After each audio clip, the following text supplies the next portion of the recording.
నమస్కారం అండి అందరికీ. Welcome to my YouTube channel Shri Manju spiritual. మనం లలిత సహస్రనామాలన్నిటికీ ఒక్కొక్కటి చొప్పున ప్రతి పదార్థాన్ని తెలుసుకుంటున్నాం కదా. శ్రీమాత్రే నమః. ఈరోజు 113వ ప్రతి పదార్థము భావన గమ్య. పద విభజన భావన గమ్య, భావన ప్లస్ ఆగమ్య. ప్రతి పదార్థం భావన ఉపాసన లేక ధ్యానం చేత. గమ్య పొందదగినది, అగమ్య పొందశక్యం కానిది. షట్చక్ర పరిసంస్థిత 108వ నామం నుండి భవాని 112వ నామం వరకు అమ్మవారి 5 రూపాలు వర్ణించి ఈ నామం నుండి అమ్మవారిని పొందడానికి అనుగ్రహ నామాలు వ్యాసన్యాది దేవతలు వివరిస్తున్నారు. 1. ఉపాసన వల్ల ఒకసారి అనుభూతి పొందిన విషయాన్ని మాటిమాటికి గుర్తు తెచ్చుకోవటాన్ని భావన అంటారు. అటువంటి అనుభూతిని ఉపాసన పంచకం ద్వారా మననం చేయటమే భావన.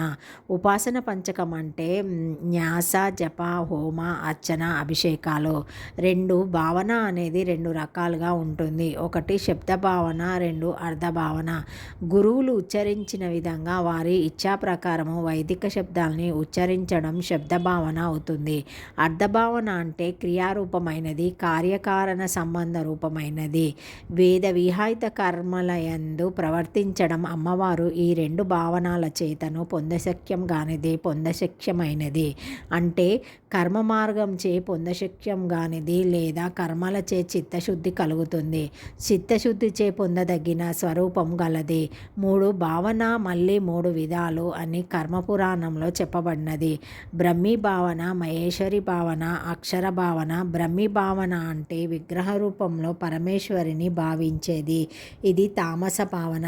మహేశ్వరి భావన అంటే ఆవకత్యమైన చిత్కల రూపంలో సర్వవ్యాపకమైన పరమేశ్వరిని భావించడం, ఇది సాత్విక భావన. 3వదైన అక్షర భావన అంటే మంత్రంలోని అక్షరాలను అర్ధతాత్పర్యాలతో హృదయంలో భావించేది, ఇది రాజస భావన. 4 మళ్ళీ బ్రహ్మీ భావనలో 3 రకాలుంటాయి. స్థూలం, సూక్ష్మం, కారణం. దీనిని బట్టి 1 విగ్రహం యొక్క స్థూల రూపానికి సంబంధించిన స్థూల భావన. 2 విగ్రహాన్ని సంకేతపూర్వకంగా తెలిపే మంత్ర భావన. 3 ఈ రెండింటికి అతీతంగా ఉండి రెండిటికి కారణభూతమైన కారణ భావన.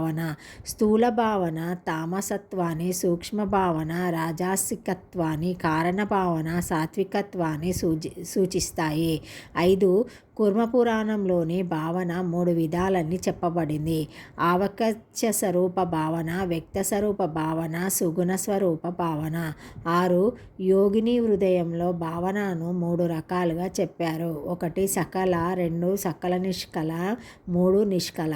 మూలాధారం నుండి ఆజ్ఞాచక్రం వరకు భావన సకల, ఆజ్ఞాచక్రం నుండి ఉన్మాన వరకు భావన సకల నిష్కల. ఉన్మానానికి చివరనున్న పరస్థానమునందు మహాబిందువులు చేయు భావన నిష్కల. అమ్మవారు ఈ త్రివిధ భావనలచే పొందదగినది.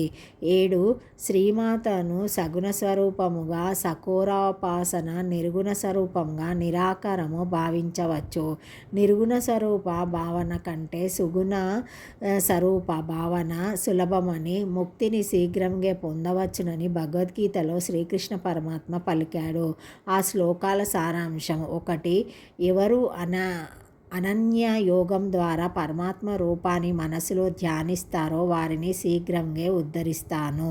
కాబట్టి శ్రీమాత సాకార రూపాన్ని నిశ్చలమైన మనస్సుతో భావన చేసి ధ్యానం చేస్తే ఆమె అనుగ్రహం సిద్ధిస్తుంది. 2 వేదముల చేత కానీ, తపస్సుల చేత కానీ, దానముల చేత కానీ, యజ్ఞముల చేత కానీ నన్ను దర్శించలేరు, నాలో ప్రవేశించలేరు. నన్ను భక్తితో నిశ్చలమైన మనస్సుతో ధ్యానిస్తేనే దర్శించగలరు. అంటే పరమాత్మ భావనలోనే భక్తి ఉన్నది. అనన్య భక్తితోనూ నన్ను, నా రూపాన్ని దర్శించడానికి, నన్ను తత్వం ద్వారా తెలుసుకోవటానికి, నాలో ప్రవేశించడానికి సాధ్యపడుతుంది. 8 శ్రీ లలితాదేవిని భక్తితో అర్చించేటప్పుడు సాకార రూపాన్ని దర్శించాలి. స్తుతి చేసేటప్పుడు శబ్దశక్తితో దర్శించాలి. మనసులో చింతన, భావన చేసేటప్పుడు ప్రాగణతంగా ప్రాణాయామంతో అనుభవించాలి. తత్వ విచారం చేసేటప్పుడు మాతా పరమాత్మ సర్వత్రా సర్వవ్యాప్తం అంతర్గతమై ఉన్నట్టుగా భావించాలి. భగవంతుని భావనతోనే బాహ్యంలోనూ అంతరములలోనూ దర్శించడం సాధ్యము. అనారాధ్యస్య తత్పర్యం వ్యాప్యో నారాయణ స్థితః అని మంత్రపుష్పం చెబుతుంది. 9 ఈ రకంగా ఉపాసన భావనచే పొందదగినది ఆ పరమేశ్వరే. మనసు ఆమెలో లగ్నమైతే ఆమె సాక్షాత్కారం కలుగుతుంది. ధ్యానంలో లీనమైన మనసు అంతర్గతంగా ఉన్న ఆ దేవిని చూడగలుగుతుంది. విశ్వవ్యాప్తి అయిన ఆ పరమేశ్వరిని గుర్తించాలంటే భావన ఒకటే శరణ్యము. అన్ని భావనలకు గమ్యమైనది, భావనలను కలిగించున్నది అవుతుంది. కాబట్టి అమ్మవారు భావన గమ్య అయితే మన భావనలలో ఆవిడను నియమించి నియంత్రించి నిర్వచించలేము. కాబట్టి ఆవిడ భావన ప్లస్ అగమ్య భావన గమ్య కూడా అవుతుంది. అంటే భావనలచే పొందలేనిది పొందశక్యం కానిది అని కూడా అర్థం. ఓం భావన గమ్యాయ నమః. పంచాక్షరి శ్రీమాత్రే నమః. Thank you for watching my video. Please like, share, comment, subscribe to my channel. మరిన్ని వీడియోస్తో మళ్ళీ కలుస్తానండి. బాయ్. ఈ వీడియో మొదటిసారి ఎవరైనా చూసి ఉంటే లైక్ చేసి సబ్స్క్రైబ్ చేసుకోగలరని కోరుతున్నాను. మా ఎస్ఎం ఫుడ్ పొడులు అండ్ పచ్చళ్ళ బిజినెస్ కాంటాక్ట్ డీటెయిల్స్ అన్నీ డిస్క్రిప్షన్లో ఇస్తానండి, చూడగలరు ఇంట్రెస్ట్ ఉన్న వాళ్ళు. Thank you.